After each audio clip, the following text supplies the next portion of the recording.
संविधान संशोधन अधिनियम की विशेषताएं। पंचायती राज व्यवस्था के संदर्भ में निम्नलिखित कथनों पर विचार कीजिए।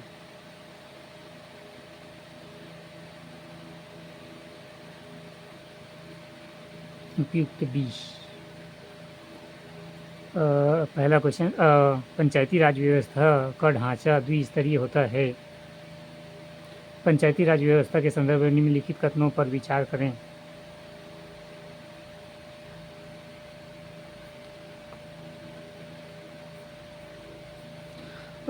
पंचायती राज व्यवस्था का ढांचा द्विस्तरीय होता है। 74वें संविधान संशोधन द्वारा ग्राम सभा का बनना अनिवार्य कर दिया गया था। पंचायती क्षेत्र के सभी व्यक्ति ग्राम सभा के सदस्य होते हैं। पंचायती राज व्यवस्था का ढांचा द्विस्तरीय होता है। 74वें संविधान संशोधन के द्वारा ग्राम सभा का बनना अनिवार्य कर दिया गया था एवं पंचायती क्षेत्र के सभी ग्राम सभा के सदस्य होते हैं। व्याख्या। पंचायती राज व्यवस्था का ढांचा त्रिस्तरीय एवं ग्राम पंचायत, जनपद पंचायत एवं जिला पंचायत जो प्रदेश आकर के छोटे हैं वहाँ जनपद पंचायत यानी मध्यवर्ती स्तर की आवश्यकता नहीं होती है। मध्यवर्ती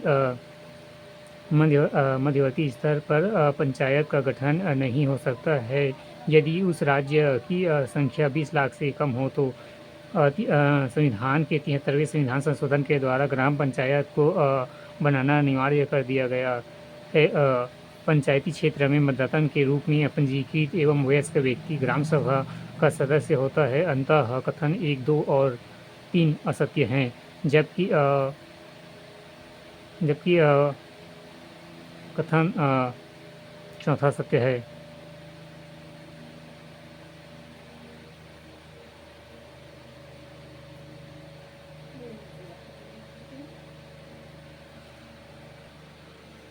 क्वेश्चन नंबर 2, निम्नलिखित कथनों पर विचार कीजिए।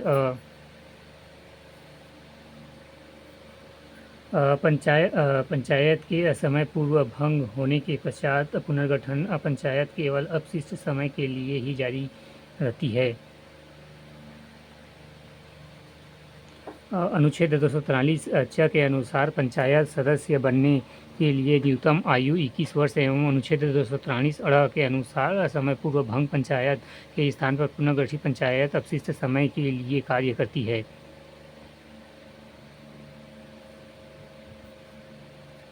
भारत के संविधान के 9वें भाग के अधीन पंचायती राज व्यवस्था किन राज्यों में लागू नहीं होती है? नागालैंड, मेघालय एवं त्रिपुरा।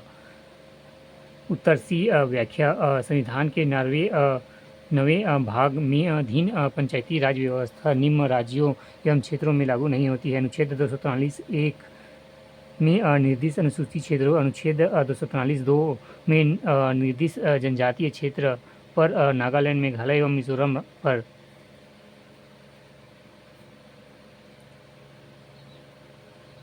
पंचायती राज के विकास के संदर्भ में निम्न समितियों का गठन कालक्रम जमाएं। बलवंत राय समिति पहला, अशोक मेहता समिति दूसरा, LM शिवंती समिति तीसरा, GVK राव समिति चौथा। उत्तर सी। जनवरी 1957 में भारत सरकार की सामुदायिक विकास कार्यक्रम, 1952 में राष्ट्रीय प्रवार सेवा, 1953 की कार्यप्रणाली के परीक्षण एवं इसके लिए बेहतर प्रदर्शन हेतु उपाय सुझाने के लिए बलवंत राय मेहता समिति का गठन किया गया था। समिति ने नवंबर 1957 में अपनी रिपोर्ट प्रस्तुत की थी। दिसंबर 1977 में राज्य सरकार ने अशोक मेहता को अध्यक्षता में पंचायती राज स्थानों पर एक समिति का गठन किया। इस समिति ने अगस्त 1978 में अपनी रिपोर्ट प्रस्तुत की। 1985 में सरकार ने ग्रामीण विकास तथा ग्रामीण उन्मूलन के लिए प्रशासनिक व्यवस्था पर GVK राव की अध्यक्षता में एक समिति का गठन किया। 1986 में राजीव गांधी सरकार ने लोकतंत्र एवं विकास पर पंचायती राज संस्थानों को पुनरुत्थान के लिए LM सिवनी की अध्यक्षता में एक समिति का गठन किया। अंततः विकल्प सी सही है।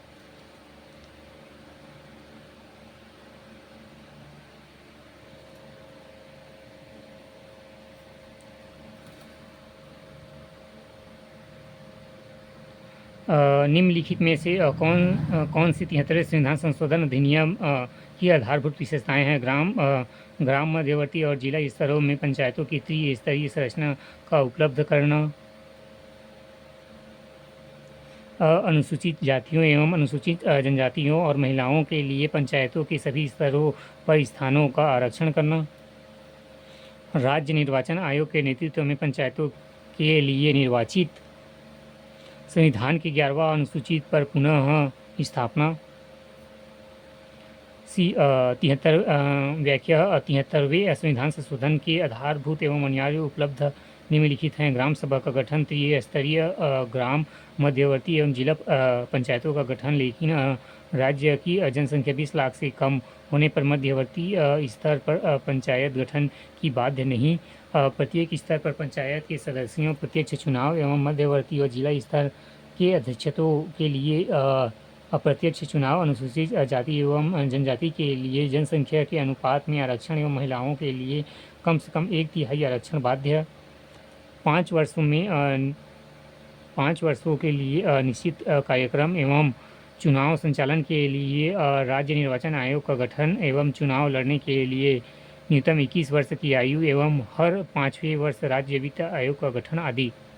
73वें संविधान संशोधन द्वारा पंचायतों को संवैधानिक दर्जा प्रदान किया गया है एवं 11वीं अनुसूची में जोड़ी गई है। अंततः सभी कथन सत्य है।